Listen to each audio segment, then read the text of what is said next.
Inside the Birds is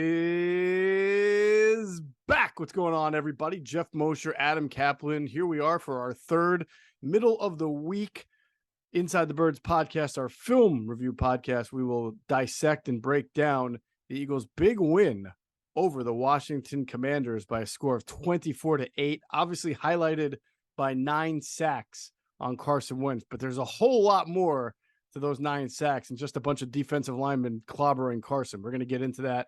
Really a fascinating game to study from a tape standpoint.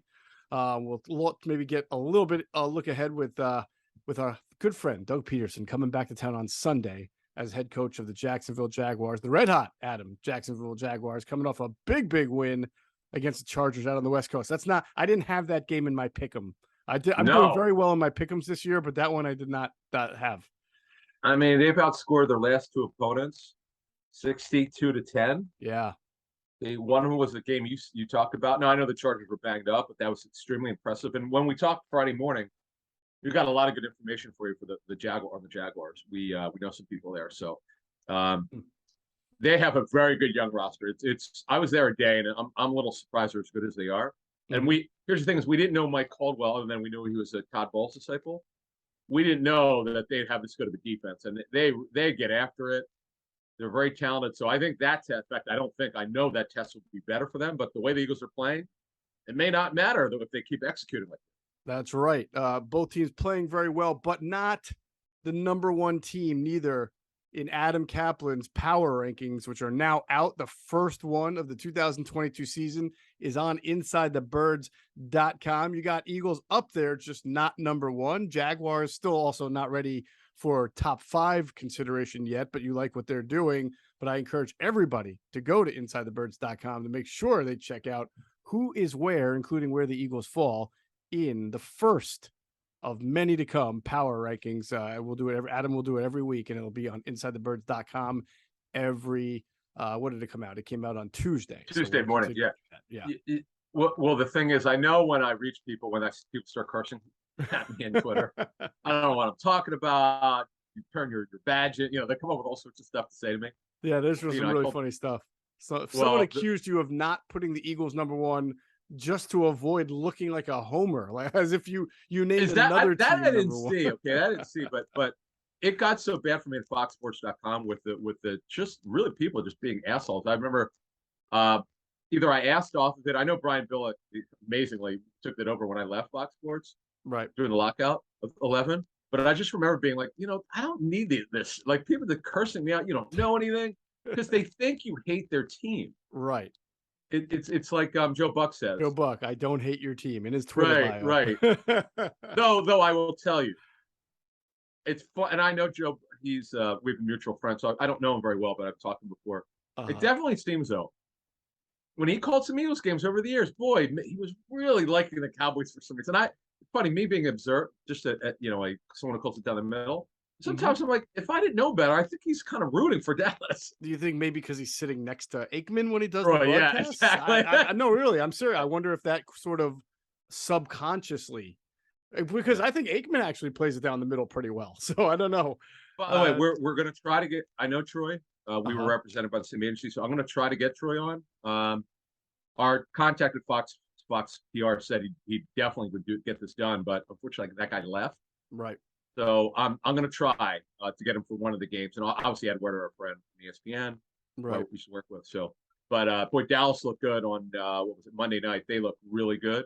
Their defense is phenomenal. I cannot wait for that matchup in week 6. Yeah, I feel a little validated. I was pretty bullish on the fact that you can't write the Cowboys off after they lost Dak, because not because I thought Cooper Rush was going to be really good, but I just felt their defense was excellent. I felt they have both a great defensive coordinator and offensive coordinator, so I thought they'd be adequate. You saw last year when Dak missed a game that Cooper Rush took over. I think it was against the Vikings and won that game. So I thought that they would be able to hold steady and would not just fall out of this race early because of losing Dak. And so far they're doing a nice job there at 2-1. That will be a fun game to break down in about a month when that game goes on. As for now, we are breaking down games not only on the podcast, but our pregame show and the postgame show continue to be every week. It becomes the next most watched show that we've done. So we really appreciate our audience, and you guys must be spreading the word because we're getting more and more people watching. If you missed the last one, I'm actually going to put a clip of it. I have it on YouTube. I just haven't posted it yet. Or by the time you're listening to us, maybe it'll be up. But Jason Avant did the most second level explanation job on why receivers line up in certain parts of the field and why some might prefer one part of the field than the other based on where their hands are placed when they make the catch. And he diagnosed that from the defense that they face, from how the quarterback throws the ball to them and where their hands are on the ball from where they're aligned in the offense. It was so second level that we had to cut it, right? And just and I'll have it up soon, if it's not already up by the time you listen to this, but you've got to hear it. And Adam, that is really why, not to continue to pat ourselves on the back, but it's why we think our show, it's no question our pregame show is the most detailed, the most it's the most educational pregame show you will find in this area. It's the best pregame show because we take little concepts like that, mention things, and then someone like Jason or someone like Greg Cosell branch it out into such a great discussion and educational discussion on football that you just leave smarter. You and I leave smarter after doing that show because we listen to those guys. Funny thing on that clip that you're going to post. So today's Wednesday, right? Mm-hmm. We're still getting people commenting on it. And here's the little inside ITV. So Geoff sends the it's called a rundown of what the outline of the show, and he sends it to me to add or subtract anything I add, the injury stuff, any additional matchup stuff, any notes I have, and then we go with it. And you're a host. You do a phenomenal job, by the way. Appreciate it. And what happens is you're great. You're so great at pacing. Like, you always leave room for us, me, Greg, Jason, and yourself, to go back and forth. And what happened was I just had a note about McLaurin, how he really dislikes playing one side of the field. Greg had added, he goes a little bit, he plays a little slot, but yes, it's true, he likes to play one side. And Jason went into hand usage and what he's seen on tape. And this was not scripted. I was like, it was kind of those, you're mesmerized. You're like, this is unbelievable second level stuff that you're saying. Like, That's the beauty of the show, is like, we don't tell anyone what to say. They could say whatever they want, and no one could ever complain that they don't get a chance to talk. We always say that, like, it's kind of like Jason's and Greg show in a way. Yeah. But we all have information. Even you as the host have scoops. So yeah, it's unbelievable second level stuff. I feel like it's an outbranch of Greg's matchup show, but it's just Eagles. It's good. really phenomenal stuff. Like and we're not just saying because we're hosting. We're telling you as people who love football, this is the show that we wanted to do, and we couldn't do without Jason and Greg. It's really something that no one is doing, and I'm so proud of it. We appreciate the support. Definitely. The numbers that we're getting are so much higher than last year. It's great. It does help that the Eagles are really good, but we appreciate the support. Yeah, definitely. When I was a kid, Adam, you'll remember the show. I think it was on WGN, which was the Chicago-based network, and they would play the Cubs games. But they also had this sports writer show. It was like way before Outside the Lines or anything ESPN did, where it was basically like a bunch of old fat guys sitting around a round table smoking cigars. I think Saturday Night Live made a spoof skit of them with the whole Ditka thing, right? Ditka, and they would just sit around, smoke cigars or whatever, and talk sports or talk football. And then there was no script. It seemed unscripted. I'm sure they had some kind of production, but it was very low rent. This is like the 80s, right? So it's like a dark room with a couple of lights, a round table, and a bunch of guys just smoking cigars, talking sports. And that's sort of like our modern day version of that, because like you said, we have an outline of what we want to talk about, but it's an insider show. But yeah, it's an insider show, and we just spitball and we go through concepts, and I leave the show fulfilled. If nobody watched the show, I'd feel the same way, because I love being a part of that chat and learning more about the game from those guys. So that would be fun. Yep. And then of course we do the post game show with Trey. Should be up at should go live around 4:30. Right. And then the pod is the next day, right? That post game show becomes a pod version at 6 a.m. Eastern on Monday morning. That's correct, right? Right. Of course, the latest Q&A from Quentin Michael and Jason Avant is up on the Inside the Birds platform. You really should listen to it if you haven't. I just mentioned what Jason said about catching the ball. They both had some really second level conversations on both why the offense is working as well it is, and why the defense, specifically the secondary, which is, we'll talk about this when we get into the film review. It's sort of under discussed in a 9-sack game, how vital and important the coverage was to that kind of performance by the defense. So definitely check them out. They were giddy too. I mean, they're like super, you could tell the former Eagles, they're really super excited about the Eagles being 3-0. And there were some pretty funny stories there from their playing days. People, the comments on YouTube were so over the top. People were loving it. Yeah. And I have a ritual with Q&A. So I watch them Thursdays. I play tennis very early Thursday morning. And then between like 9 and 11 o'clock, I listen. And I can't wait because I'm like, do I do it now? Do I cheat a little bit and listen now and not wait for Thursday tomorrow?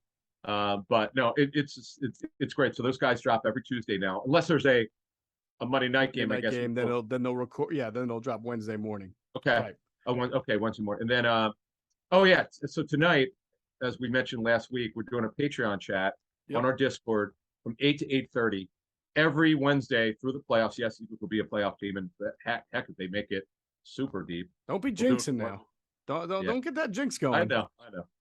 But no, we'll do that. And it's great. In fact, you can leave your questions up there early if you want. And then we got a really cool thing going only for Patreon subscribers. This one's going to be one of the best things we've ever done. Yeah, listen, like we said from the start, we are going to reward our Patreon subscribers with bonus exclusive content. So our first bonus exclusive Ask ITB live stream went really well last week. And this week, our bonus exclusive podcast is going to feature former Eagles quarterback coach John DeFilippo, and it's going to be a fascinating conversation. We love having John on, and this one is going to be for the subscribers. It's a reward. It's a treat for them for hopping aboard with us. Among the other perks that we mentioned, you just said the Discord chats, the live stream, the Ask ITB, the pregame show tickets, the giveaways, the prizes, and things that are going to be part of it. So if you are not a member, go to patreon.com/Inside the Birds. That's the only way you're going to be able to see this show that we do with John DeFilippo, who I know is going to have really excellent offensive breakdown, quarterback play breakdown. And then Adam, I can't wait to even talk to him about, from a quarterback's perspective, how he attacks a defense now that is playing on another level as well. So we're going to get everything in with John. Yeah, and he interviewed Hurts at the Combine. He gave me some great stuff earlier this week on Hurts. And also I asked him, you go inside football, when you prepare for a game, how do you prepare? What stats do you use? What do you look for? And we're going to go back to the 17th season. We didn't do this the last time we were with him, and I told him we're going to get to it at some point. He said absolutely, he liked this idea. We're going to go over kind of so it just happens that they're playing the Jaguars we used to coach for as their OC, and Doug Peterson's coming back. We were for this week. It's just all the timing. But what they did, they were masters in the 2017 season of taking what they saw on tape against that opponent and exploiting it. And I want him to bring us in against the Chicago game. I think the Denver game where they went after Keith Talib like nobody's business. The Chicago game, they tore them apart. I want to know what they saw, because remember, he ran the red zone offense. They had the number one red zone offense. He was responsible for it. So I want to know what makes a great red zone offense. So, folks, this is going to be education in football. Yeah, absolutely. Can't wait to do it. All right, let's get into the tape breakdown. We got some really interesting observations from personal sources. I want to remind everybody, if you're looking for the best and most natural CBD on the market, you've got to go to FreestoneFarmsCBD.com. Use the promo code ITB. You will get 20% off at checkout. That's a lot to get on some great, supremely great CBD. We've told you about the 24% tropical, insane tasting Bayox. We've told you about the half Hindu Kush. This is awesome CBD. It helps with the post workouts. It helps you go to sleep. Anything you need the CBD for to make your body feel better, but also natural. It's very natural, all organic. FreestoneFarmsCBD.com, promo code ITB for 20% off. All right, let's start with the offense. Obviously, we always say everything starts really with the offensive line and the great protection, which there was, Adam. But really, Jalen Hurts has just – we talked about week one, where the Lions are going to come at him. We talked about week two, where the Vikings were not. They were going to drop. And then week three, you saw a little bit of a blend between that. And the biggest thing with Jalen Hurts is that just coming out aggressively and trusting those receivers that he's got to make plays, that was really what stands out. I mean, he just came out like a man ready to slice up a defense, man. Well, here's the thing that I found interesting. So we've talked about this for 5 years. that the owner wants this to be a passing team. We talked all off season. This is what's going to happen. It's coming. Mm-hmm. And we outlined last week the first 2 games are up per game about 5.5 pass attempts per game. Yep. Well, this game, which is significant. That's a lot it in is. an NFL I game. know. Yeah. Well, here's all you need to know. And I know what 2 people we spoke to said. They were super aggressive and they didn't seem to care. They could have ran the ball well, not ran the ball. It didn't matter. Mm-hmm. It's like we outlined this on a pregame show. And then when the William folks, you really missed a cool breakdown. It's just this live, I call it live television. We're a streaming company. But Mm-hmm. when the William Jackson inactive came down, I said, guys, I'm the one who reads the inactives. So I go, guys, wow, this is surprising. William Jackson, who's back, acted up in the walkthroughs, not playing, and everyone's like, wow. And then so we broke it down. So I said, guys, what do you think's going to happen? And Greg, Cosell said, listen, Jackson might be the best corner, but he's not played up to it. Mm-hmm. So I'm thinking we're going to learn a lot. So I asked Avant, I said, hey, when you work for Andy, was he usually aggressive when he knew certain guys were playing? He said, not always. He said, Andy sometimes tried to be too nice. Right. Andy kind of had his offense. He was going to run it. Right. Well, guess what? Now we don't know. They'll never say it publicly. But they were so aggressive. It wasn't just the 6 downfield throws, the intermediate game. Yep. So here's what they did: 27 passes in the first half, the most of any game in Hurts's career, all 3 years, even the little he started.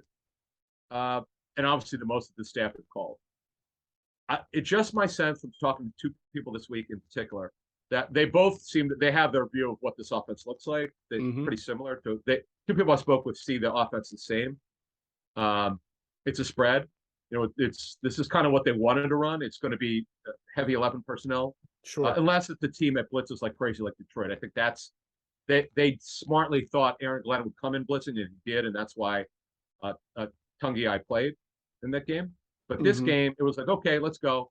So they were going to spread them out. You saw that, and there's such a trust now in Hurts because last year they weren't doing this. That's right. After the first 5 games, like, oh, you can't handle the volume. You can't ask him to do all this. He's not throwing the ball when the guys are open. Let's run the football. That's good coaching. They helped him out. They helped Hurts stay on schedule. But that's not going to work well in this building. And also, I do believe Sirianni has in his heart not to be a running team. He knows he has it, and he knows he's got one of the best run teams in the NFL. But their pass protection, it's funny. I said this is their best game, maybe in 2 years. I'm sorry, this one was. They were unbelievable. It was all of them.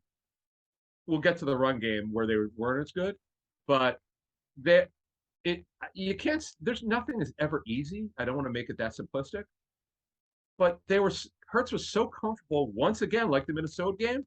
And what happened was they called more shot plays because they felt he could handle that. Right. And the thing is, he was not a good downfield thrower in terms of accuracy earlier in his career. He sure is now, and you see what he's doing. So he's having them high point the football. He's like, go get it. I trust you. Go get it. Yep. And I asked Greg on our show, maybe it was week 1. I said, why don't they throw Smith the ball downfield? He goes, oh, they did it at Alabama. Well, here you go. They did it in this game. Yes, they did. Absolutely. And he did go up and get it a couple of times. That one right in front of the goal line was, I've been thinking about that catch all week. It takes so many things to happen correctly. You sort of have to have elite concentration, high point ability, play strength, which is not something that Devontae Smith always gets, especially compared to AJ Brown, gets recognition for. But he caught that ball in traffic, took some hits, fell hard on the ground, bopped right back up, got the football. No issues. So just a really solid, stellar, outstanding catch all the way around. To your point on the passing offense, which we said it was going to be a more passing offense. Jalen Hurts is going to have to be the captain of it. They are 3rd right now in pass yards per game at right under 297 and averaging by a pretty large margin. They're number 1 in the NFL in yards per play at per pass play at 9.08. So that just goes to show you I don't know how much of that is sustainable. Don't really care because I don't think you have to be number 1 in that to be any effective, but it just shows you how effective they've been for the first 3 weeks. Couple things to add here. And this is the first time they've done this. All 3 of their top receivers, Brown, Smith, and Watkins, all got shot plays. Yep.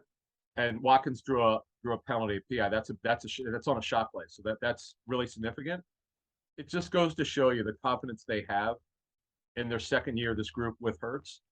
They totally trust him. There's no question. Last year they clearly did, and they pulled the air out of the football. And that's, you know what? Being a good head coach is understanding what a guy can handle and a can't. Now he can handle it. Now they're throwing the ball a lot, particularly in the first half. And there probably won't be many games where they throw it fewer than 30 times a game. Last year he averaged 24 and a half times per game after week 6. That's not going to happen again. Right. They would have to literally be up 30-0 at halftime. And even then, here's another question. You do wonder, because they've been flat in the second half. Here's the question: do they need to be pushed? Does the game need to be closer? Do they have more urgency? I think people are wondering what's the issue with the second half. I just don't think there's any urgency because they're up by so many points. It's possibly that. I mean, it's called a 2-game trend, but again, the first of the game, the Vikings game where they didn't score in the second half, it's not that they were flat. They moved the ball. They just missed a field goal. And then they very easily could have gotten 7 on the drive that ended with Kenny Gainwell not catching the ball and it leading to an interception. So I don't want to say you took 10 points off the board, but you took 10 potential points off the board, and definitely 3. I think Jake Elliott makes that field goal. Yeah. Right. And then the fourth possession of that game, they only had 4 second half possessions. The fourth one was we're going to kneel the clock out possession. So they're only trying to score on 3 of them.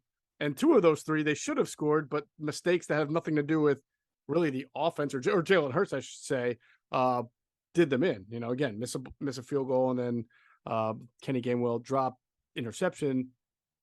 I would say I think Washington did a better job in the second half on some things. We'll get into that just to limit what the Eagles were doing, but the Washington defense should be good at times. I mean, Payne and Allen gave the Eagles offensive line some issues, specifically in the run game. They're good players, and so is Montez Sweat. So, I mean, you had to expect. I think it's more uncommon for teams to score on touchdowns in 3 consecutive drives, which I think the Eagles incredible. Right. That's the uncommon thing, more so than not scoring in the second half. So, I mean, if you scored enough points to win the game, I think and you win handily, that's more important. We'll see. I mean, I could be wrong. Maybe there's something going on in the second half. I'm just not seeing. I agree. I'm not seeing passive play calling or anything. Yeah. Andy Reid though would get passive in the second half when they had big leads. That definitely happened when he was here in Philly. I can't comment much on Kansas City with that, but right. Yeah. So Payne and specifically Allen definitely had their way against the run on the interior. That's not like, by the way, it's not like Sanders had some good runs in that game. He just didn't have the 10-yard plus runs that you've seen earlier. So I don't make much of it. The thing is, no one has stopped them for 3 games. No one's even come close to stopping their offense. Right. In the first half when they're building up these leads. And the other thing is their pass attempts, and you don't often see this, their pass attempt numbers in the first 3 games have been a minimum of 23 times, 23 dropbacks per game. Mm-hmm. So on a minimum, then this one was 27, which is his high. Right. And it's coming, folks, because when you could spread teams out like this, and when you go tempo, which they've done a little bit, when you go no back, when you're going 3 receivers, 2 tight ends, 4 receivers. Pascal's in there, by the way. It's a really good 4th receiver. He's physical in the run game. He'll make the dirty catches, they say, the tough possession catches. Yes. They've got it going on right now. And Shane Steichen, like I've always said this, play calling is an art. And right now he's an artist. Mm-hmm.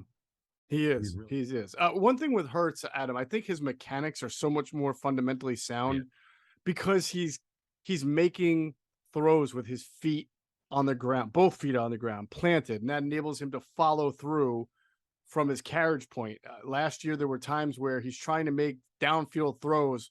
Remember that backpedaling against the pressure that we talked about, where it's up to me and he tries to make a throw, or if he's bailing and trying to throw on the run, is where he would lose the velocity. So you have to credit him. Also, the offensive line has kept minimal damage off of him, which is it's doing a great job. But he's also helping that by making quicker decisions and not holding on to the ball, as we saw with the other quarterback Carson Wentz did for Washington. So that combination of being quicker with your reads, your decisions, not being touched by because of your offensive line, and then having your feet set is allowing him to be able to make really good, strong throws at all levels of the field. So kudos to everybody involved, and Jalen Hurts especially.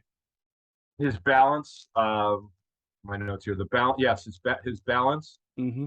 and his alignment of his feet is really good. That's somewhere where he's improved. Where Wentz, you folks, you can see this on the TV copy. It's so bad.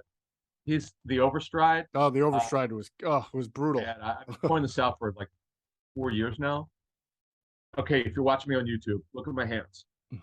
Look how far. This is how far his feet are apart. You can't throw the ball accurately when you do that. By the way, he's been told repeatedly keep the feet enclosed no more than a foot apart. Right. He just can't help himself. I feel like for him, it's like, you know how your eyes get wide when you see something you like? You get really, whether in any sport that you play, you could be going up for a slam dunk in basketball and a 5'1" guy is standing under the hoop, and you sort of lose your thought process on fundamental. I think that he takes such an exaggerated step, like you said, that overstride when he wants to unleash the ball, that it becomes his own detriment, his own worst enemy. The play where he sailed the ball down, and we'll get to the Eagles defense. Which one? Sailed the ball to well, he didn't have that many that were in the air long, deep to Dotson on the right side that went out of bounds. I mean, that there was a play to be made there because he actually had good protection on that play, but you can see it. His feet are so far apart, and then the ball just kind of loses its velocity as it comes out of his hand. That's on him. Exactly. Yeah, it loses. It's a good point you make. It loses juice. Yeah. Well, actually, the overthrows are stronger, but the problem is on deeper balls. Right. You see it. It doesn't get there sometimes. Right. Sometimes they die. Right. And this is all on him. It has nothing to do with coaching. The mechanical part. It would be one thing if he happened to be in his second or third year. This guy's been in the league 7 years. Like, what are you doing, man? Well, that is the Carson Wentz that we know. And by the way, there'll be games this year where he either does it just fewer times, or it looks amazing and he'll carve somebody up, and you'll be like, hey, that's Wentz. That's Wentz. Carson Wentz. Yeah. Yeah. I mean, he could be special. That game last year at Baltimore, he and Lamar Jackson put on one of the all-time shows. People forget about the game. It went to overtime, I think, Monday Night Football. Yep. It was unbelievable. Yeah. He was special. He looked like the arm talent. See, he does not get away from being. He doesn't get away with being a supreme arm talent. His arm talent is amazing, but everything else, mechanics, decision making, pocket awareness, terrible. Yeah. In this game, terrible. Yeah, no doubt about it. Getting back to Jalen, that was a really nice, well-designed tight end screen to Dallas Goedert, but Goedert really did an incredible job. Jason Avant loved that play more than any play in the game, maybe other than the Devontae Smith catch. It's Jason Avant. You should hear him in the show. I mean, he went into like a 5-minute long explanation of how awesome that tight end screen was, and sort of question why they can't get good wide receiver screens the same way. But Dallas put like a little juke move there right after he caught it and got free and slithered through for the touchdown. But did you get any feedback on maybe? I feel like there are some opportunities for this, and I'm not complaining. We're nitpicking now, but there's more opportunities for Jalen and Dallas to establish a little bit of a rhythm there and get the ball to him a little more. Well, it's funny. They've done a bunch of tight end screens. At least one was called back by a penalty this year. Mm-hmm. They had that last year when he pushed off, or it was against the Niners. I think they called him for a push off, maybe for a touchdown. Yes. Week 2. Yeah, I think I remember that. Yeah, Niners. But yeah, here's the thing though. This is the first game since Hurts is there that so many pieces on the heat map. That's where you're throwing the football. Were deep middle and down the field. Agree. I mean, and then the Calcaterra play was beautifully designed on an over route. I mean, 40 yards on his only catch. I mean, it was beautiful. This is why they drafted him. Yeah. Although that's like more of a scheme thing, right? I mean, he literally caught the ball wide open in a huge zone and ran. But yeah. And the DB made a mistake, but who cares? Right. You got what you wanted. Look, that's what you want. You want these guys to peek in the back, whatever the case may be. You got what you wanted. You executed well. And they've got so much juice in offense right now. I don't know how you defend this team. This is what someone from the Eagles told me, one of the training camp practices. I forget which one it was. He says, good luck, man, when we spread you out. I don't know how these teams are going to handle it. And here we are. Yep. So, yeah. I have a new favorite name in the NFL, by the way, after watching that game. Rashad Wildgoose. I always call him Rashard. I don't. It's the Wild Goose part that really. Wild Goose is the greatest last name ever.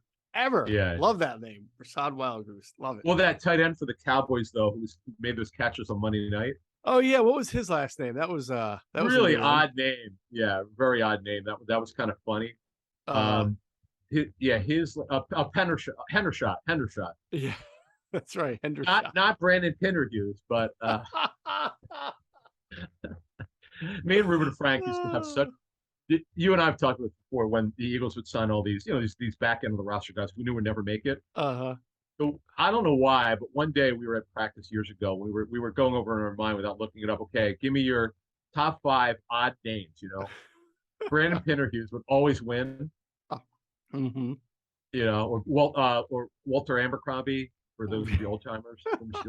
Eagles would sign. I thought of a good one yesterday, just randomly. Okay. This is how sick I am that and we all are. We think of these random Eagles with crazy names. Marvin McNutt. Remember him? Oh yeah, wide receiver Iowa, from Iowa. He was a draft pick.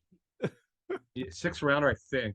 Yeah. In fact, I thought he never made it. Really, he didn't run very well. He was tall, right, lanky, but could run, and that he never made it. Yeah, McNutt though. Marvin McNutt. I think the same year they may have drafted another receiver or signed as a rookie free agent from Michigan State was B.J. Cunningham, which is not there's nothing crazy about the name, but just 2 Big Ten wide receivers, neither of them that ran really well, but nice guys, really awesome dudes. How about Gary? Not a Y, an I. Scott. Gary Scott. Gary Scott from back in the day. Yeah. Michigan State. Yeah. Yep. Yeah, he was Michigan State. That's right. Marvin McNutt. What a great name. No, I know. Can you imagine if Marvin McNutt was defended by Rashad Wildgoose? Well, here's a funny thing. So when Fletcher Cox was drafted, there was a running joke. I don't know where you're going with this, but no. But there was a running joke because when I was working for the Eagles from a media standpoint, their new media part of it, because you want to hear how Merrill's going to call it. Mm-hmm. There's just we won't go any further. It's just kind of funny with these names. McNutt he never had a call because I'd have to look it up. I don't think he ever made it on the field at all. But yeah, it's just some of the interesting names that Merrill's had a call over the years. While we're on the subject, when Twitter first came out, no, I'd like to say it was, but what year did Twitter come out? Like 2000? I think 9, maybe 8 or 9. I was a little late to it, so I was on by 11. But Fletcher Cox's rookie year was 2012. I was tweeting. That's back when we started live tweeting training camp things, and Fletcher Cox's rookie year, he he got right into the backfield and took down some running back. And I tweeted about very quickly, Cox penetrated into the backfield. Exactly. Mike Garafolo retweets me and says, watch your phrasing, Jeffrey. Yeah, exactly. I didn't it didn't occur to me until he did that. I had tweeted because I'm doing it so fast. I had a real bad one. I didn't know it. Like 10 people texted me and said, you better delete that. It was fantastic. It was something along that. It was not Fletcher Cox, but it was sure one of those tweets where you go, dude, why didn't you read it before you tweeted it? Because everyone was literally tearing up because my intent was not what came out there. It was. Let me tell you, it was rough when Lane Johnson, Fletcher Cox, and Jason Peters are all on the same team at one time. That's rough, man. It just opens up the door to too many jokes. Right. All right. Now's a good time, by the way, before we get to Eagles defense against the Commanders offense, to tell you about our friends at Scott at PHLSportsNation.com. They're enhancing the fans' experience with their coverage of all Philadelphia sports teams. For the fan, by the fan is their motto. So make sure you check them out at PHLSportsNation.com and on Twitter at PHLSportsNation. We'll pause real quick to hear from our friends at Sky Motor Cars. And if you hop into Sky Motor Cars out there in Westchester, PA, make sure you tell them Adam and Geoff sent you. You will get a great deal. Anything else on the offense before we head? Go ahead. Yes, you could see this. Mm-hmm. I don't know on the TV copy, but you could see it obviously on all 22. If you want to know about A.J. Brown's leverage, watch the touchdown catch. Actually, that one, because he leveraged the guy with his right hand. Mm-hmm. There's another pass that he caught. Maybe it was down the right sideline. You have to see what he did. Yeah. You have to see it. The slant touchdown's amazing because most receivers are not going to bully their way for those 3 extra yards. Not because they don't want to, but they're just not physically able to. By the way, now will you admit that I was right about AJ? Yes. All right. So just for those who are new to this, I at one point in their offseason, Adam had made this mention that AJ Brown was a better overall wide receiver than Alshon Jeffrey. And I said, well, hold on here. AJ Brown's been a very good receiver in this league, but Alshon Jeffrey had years in Chicago where he was putting out, he had like a 1,412 touchdown catch year. I'm like, maybe not the Alshon of that we saw as the Eagles, but Alshon in his heyday was really good, and I haven't seen that kind of production yet from AJ Brown. Well, I'm done. 3 weeks. It's not even about what Alshon also got a lot of yards because he's on a bad team, as you only got to throw to. So AJ Brown is a specimen, and what he can do from a variety of ways at a variety of levels on the field exceeds what Alshon Jeffrey can do. Now, I'm not trying to disrespect Alshon. He was very good at what he. Sure. AJ is just a different breed. Let me ask you this. When you give everyone your thoughts of when you saw him in training, I guess training camp was the first time you saw him live. Oh yeah. Yeah. What were your thoughts? Do you remember? I just couldn't believe his hands, how strong his hand, whether they were late hands or over the middle hands. And then, I knew he was a yard after. I mean, we knew that he was a short gain into a big gain type of guy, but you can see the kind of listen, Tyreek Hill is also one of a kind, change of direction, but AJ Brown's got better change of direction for a guy built like a running back than you would think. I mean, it's really good change of direction. All right. So one more before we get to defense. Yeah. So on AJ Brown, I mentioned this, but as you were talking, I wanted to give you a better idea of the trust. This tells you about the trust that Hurts has in AJ Brown in a short period of time. So this is the Cleveland 2-day camp in Cleveland. And the great thing about the access there, there weren't any fans. So because in Cleveland, when they have fans in, you don't get a great view of being in the media. Since there was no media there, instead of fans there, you get to walk wherever you wanted pretty much. So I was behind the Eagles bench for part of it, sometimes near where the Browns were. But at this one practice, maybe it's the first day, he throws a short over route. One of these where, I don't know how this is going to be caught. Brown was double covered. He threw it anyway because he knew he could win. Yeah. And that told me something like, okay, this is, and I know they're best friends off the field, but that has nothing to do with it. No. The trust that the quarterback has with, I know it's only one play, but you don't do that unless you trust the guy. Absolutely. Smith, and I remember saying this then, I didn't think they would do that with Smith because Smith may not be strong enough. But as you just said, Brown is so strong. His hands are so strong, his forearms. If you see him, he's 6 foot 7/10 of an inch, but he's built like he's 6'5". Yep. And he runs better than you think. Yes, absolutely. Absolutely.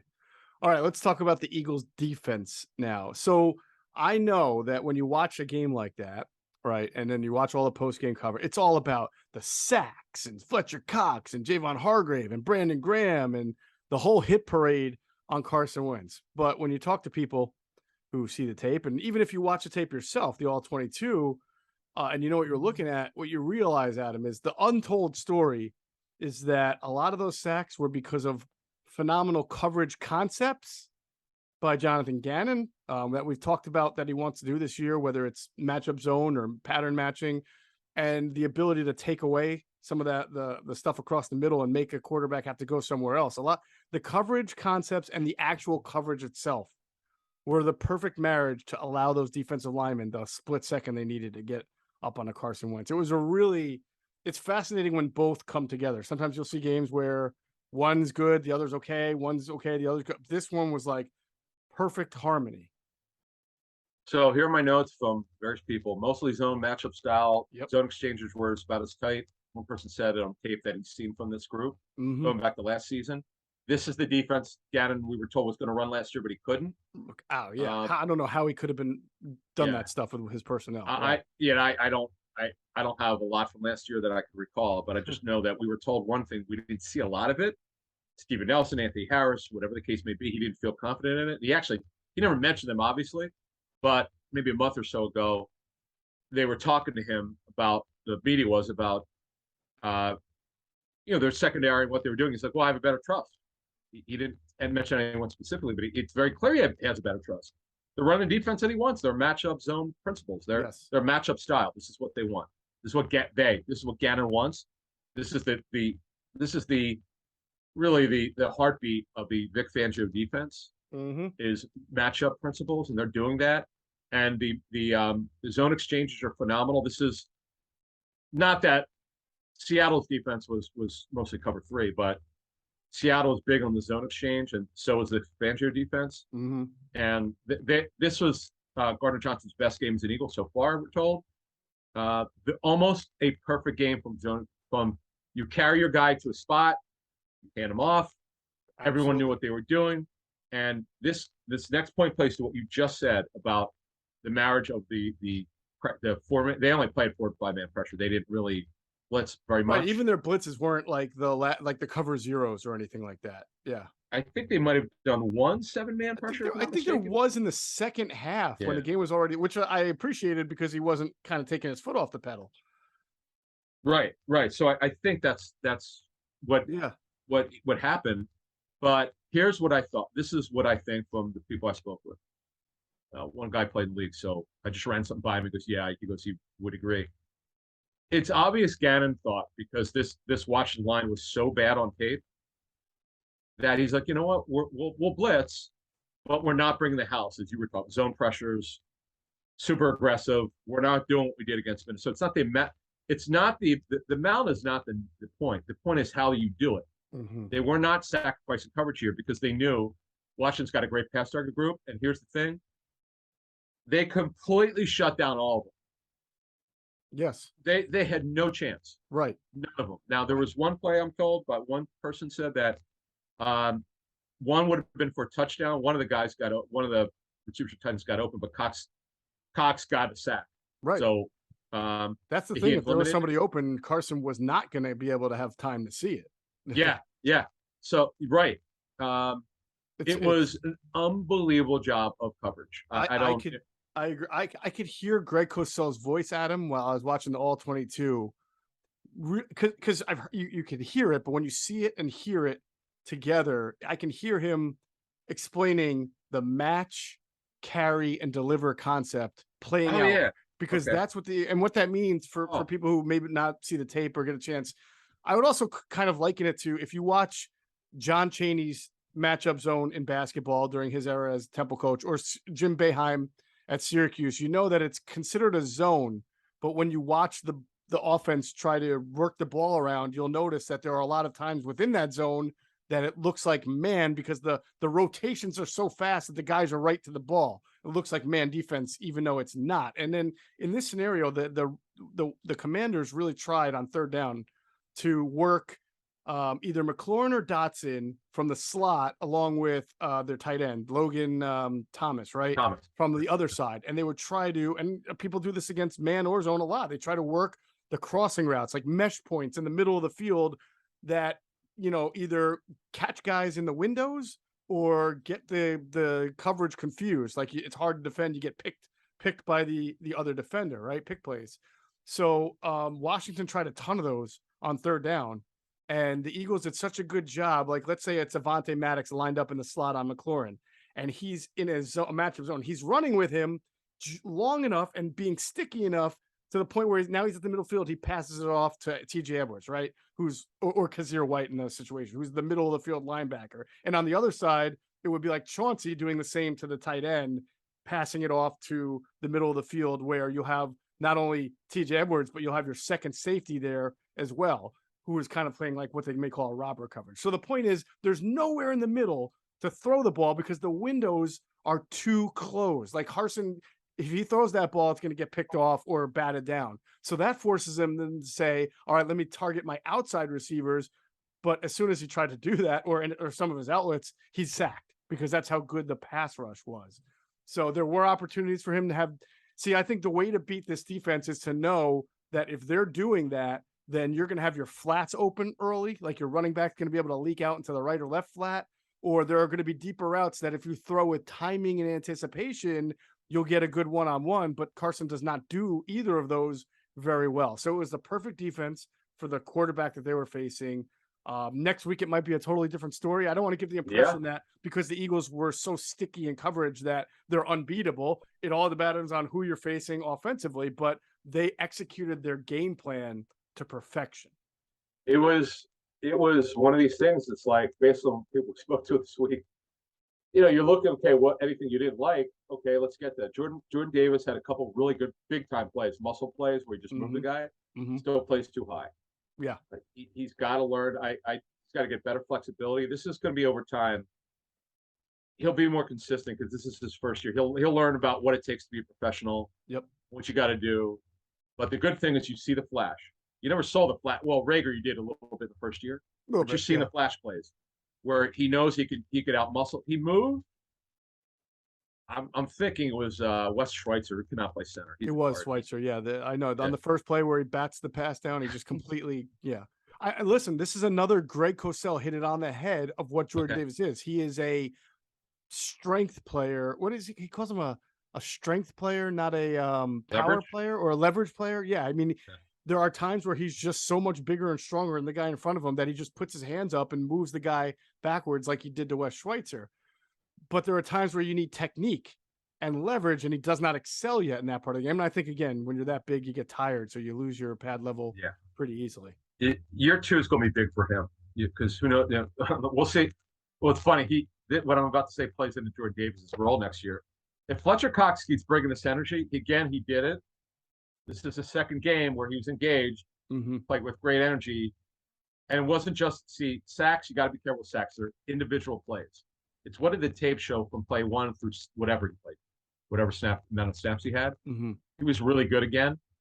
There are some 4-eye that they're using him for, but whatever they're asking him to do, it's working. He's engaged. Hargrave was good, not great. Certainly, he's way better than he was in the first week. He had good snaps second week, good snaps third week. Right. That's good. Milton Williams had some good snaps. They have a very good D-line rotation. BG, yes, he had 2.5 sacks. He was great in that area. His run forces were good. Sweat was phenomenal. His length, and I didn't ask the guy, one of the guys I spoke to was raving about Sweat. I didn't ask him who he's going up against. I'm assuming it was Charles Leno, who did not have a good game, to say the least. Not, yeah. But this, because I was a little worried the first game. I know it's the first game, you never know, because the Lions, depending on who you speak with, although Greg said that Sewell was tremendous. Greg thought Sewell was really poor last year in pass pro, like really bad. Right. Well, he's improved in that area. Look, they did it. The Lions talked about that too. They said that he had come a long way from this year before that first game. Is that right? That would stem from training camp. So, but here's the deal. Their rotation is so good right now. They've got it going on. Even without Barnett, I know he's not a great player, but he's a rotational player they could have used. They've got a great rotation going. Our understanding is they're definitely looking into the OLB edge rusher market. I'm not saying they're making the trade, but they may work some guys out. Who knows? Okay. We'll see if they're in on anyone yet. But look, they lost someone, so they should be. Right. But the D line was great energy. But what I'll tell you is, it's hard to, when they get 9 sacks and 17 pressures, a minimum of 17 pressures, depending on who's grading. It's hard to say that the D-line was better than the DBs. I would argue from the people I spoke with, the secondary might have been a little better. Yeah, I would say so. I mean, I was just really impressed. Even though you only have to hold that coverage for a few seconds, the way the defensive line got on him, you still have to hold coverage. This is not, a Mickey Mouse wide receiver crew here. This is Terry McLaurin and Jahan Dotson. Logan Thomas is a good tight end. And Curtis Samuel is a guy who's already for the first 2 or 3 weeks had most catches on the team. So excellent game plan and an excellent execution of the game plan. Also pretty interesting, Adam, to see a couple of guys on the field. Like Patrick Johnson's been getting some. Patrick Johnson and Kevon Wallace are sneaky getting in to these games in certain packages. I don't know if people are noticing that. Yeah. So, okay, but before we get to the ILBs, let's go to the OLBs. Yeah. Patrick Johnson had 2 beautiful rushes. One really good. One of the 2 was really good. Yep. He's got good Carson quickness. in his hand. Yeah. He's got good quickness. Kaiser White was very good in coverage. Run game could be a little better, but the best defensive player on the field Sunday, and it's not a shot at Slay, who's terrific. Again, I know it's subjective. You could ask 10 people, they might be split it. T.J. Edwards was the best defensive player. I mean, based on the comments I got. I mean, I know Sweat. I'm sure Sweat graded out very high. He had a very good game. BG obviously was very good. It's amazing what he's doing. Right. But TJ Edwards in coverage was tremendous because on his zone drops, you have to be Yep. with the handoff system. Oh yeah, spatial awareness. You have to Yeah, understand when it's you're just when it's being delivered to you. He's not the carrier. He's usually the guy it's being delivered to, and he's got to be there in time. He's been phenomenal. and shout out to coach's name is Nick Rawlis, Yeah, very young guy who coaches the ILBs now. yeah, doing a nice job. He is. I mean, obviously, you got to give TJ Edwards credit. He's the one who's playing, but Right. the coaching now. We've talked a lot about Jannard Wilson since he came here, Mm-hmm. as he's one of the best defensive coaches. But I mean, they're getting such. Now I get the players are better, but TJ Edwards, his advancement last year, where he started to come on, and now this year he's taking his game another level. Mm-hmm. It's certainly one of the biggest surprises I'm going to say for the last 3 to 4 years in defense. No one saw this coming. Maybe he did, but I don't think anyone who worked for the Eagles saw it. Yep. Listen, we'll see if it's sustainable. They're going to face a different kind of offense, an offensive line that's been really good with Jacksonville, a quarterback who's getting the ball out quickly, making the right reads. It'll be a different kind of challenge, but really, really got to be enthused about the defense so far. What do you want to say about the run? I agree with you. You had made the point, I think, on Monday that from what you had understood and told that it was, again, sort of gap control issues. It's not like guys are getting run over. Every once in a while you see a guy struggle to get off a block, but I thought mostly two things. One, some gap control, but that was sort of also forced by Gibson, who made some really good cuts. I got to give him credit. He would cut into or out of a tackle and into a gap that was not vacated in a way that you don't always see. And he's been knocked for not really having great vision, but I thought he did a nice job with how he ran at times in that game. So, but I don't want to say week after week that can get corrected. It's got to get corrected at some point. You got to. Yeah. Now the two things they Washington got behind so fast that they had to throw, Right. but it wasn't as though he gashed them like all game when he ran it. He's not an instinctive runner. That's why Brian Robinson will probably take his job once Robinson is healthy. But in fact, he beat him out in training camp. Though it was more about Gibson regressing. So yeah, this is exactly what Gannon had promised. I think people. This is defense that he was going to coach. He's now coaching it. Mm-hmm. It's only 2 games now where he's dominated as coach. We'll see if it's got to be consistently called. He's got to call it right. He called it right smartly. He's like, we don't have to over blitz. We'll blitz selectively. Yep. But we're not going to send the house. We'll be mostly 4 to 5 man. Be 5 man. We'll bring an extra blitzer. That's it. 1 7-man pressure we know of. Right. But I'm playing the matchup zone that I want to play. This is what I want to play. I couldn't do it last year like I wanted to. They did some of it, but not nearly enough. They did play some man last year. If you remember, they went to most zone in the NFL first half of the season, 91%, which is ridiculous. Mm-hmm. But now it's the way that they're playing the zone, the way they play man inside zone, the way they play pure man when they do it. Yep. It's all working. Yep. And Slay was terrific again, and their secondary, the safety play, Gardner Johnson again was much better. As one person said, he's almost there to where they need him. Nice. There's no execution, and the carrying and the zone exchange was tremendous. It's just what can I tell you? Folks, we don't look for anything negative. We just look for stuff. Okay, what could be better, as you were saying? Yeah. Run defense a little leaky. Nothing to be overly alarmed about. Actually, I wouldn't be alarmed at all. It happened, but they have to be a little better there. Yep. But the energy of this defense, their confidence level. Okay, another thing. You could see it apparently in the All-22. Mm-hmm. You could just see the execution and the passion that they have to play this defense. The buy-in is super high, which not that it wasn't last year, but I don't think they had enough talent. Now that they're so good at linebacker, like, okay, we've done the show 5 years. Have we ever felt good about their linebacker group? No, 5 years. I mean, yeah, we've been doing the show 5 years, but I've been covering it. We've both been covering the team for almost 20 years, and it's been a long time since we felt good about the linebacker group. So, for me, and this is.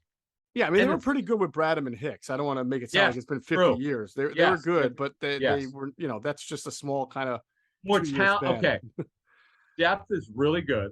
Nakobe, I know people ask us about Nakobe Dean, folks. They're not down with Nakobe Dean. He can't get on the field because Edwards is a stud right now. Yeah, Edwards is doing his job because your White's doing his job. What are you going to do? Just pull a guy off the field just because? It's not, and it's okay. See, what happens is this fan base, and I get it. I grew up here. When a guy that a lot of fans watch college football, they knew he's a stud talent. Sure. He dropped because of some injury concerns. He also doesn't run particularly great. He's not fast, but he's explosive. Well, he plays. But folks, it has nothing to do with him. It's about TJ Edwards. They'll go into next year figuring out a way to get him on the field. Now, obviously, we know he's a great blitzer because he was in college. Mm-hmm. We'll see if they want to give Edwards like a rest for like 5 plays or something. Right. Could he let him in? I mean, they do put him in on goal, like you said, goal line, Yeah, when I know. they can, but I'd love to see him in nickel. Well, the funny thing is Edwards is actually their nickel defender when they also he's their dime defender. That's the crazy thing. When they go one linebacker, he's their defender. And they played a lot of 5-man, 5 up this time. Yep. It's called Bear Claw is what Bear Claw. Derek Anderson, the former Browns quarterback, I was at Pro Bowl practice, 2008 or something in Hawaii. He kept saying Bear Claw, Bear Claw, Bear Claw. And what is he talking about? And then the coach told me, oh, it's 5 down. Right. It's it could be called a bear. Basically, you have every gap covered. Right, exactly. And I was laughing. I'm like, okay, because it's like a bear's claw. Right. Exactly. He goes, you got to understand. He goes, and I remember this guy telling me just to help you in the layman. He's like, okay, Will, named after a guy named Will, or weak side, Mo or middle, and Sam or Samuel, the guy who created the stuff, or the strong side, because they try to make it for players to learn. Sure. In John Gruden's playbook, I'm not joking. I've seen it. It's saw it. Ron Jaworski had it shown to me one year. This is years ago when he was with Tampa. He would call this place called Jefferson, 21 Jefferson. He would name plays after sitcoms, and he had called this Happy Days. Jefferson, Walton, 25 Walton is the name of the play. Right. And it could be whatever the play. And it was just funny, and because they want the players to be able to relate to something that they'll remember. And sure. That's why they do it. I love it though, because you and I would be at practice. Oh God, Marty Morningweg would say, "Tiger, tiger, God. tiger." Yeah. Tiger personnel. Yeah. Marty had more verbiage than anybody I've ever come across. So. But you know what? It's all cyclic. It is all cyclic. All right.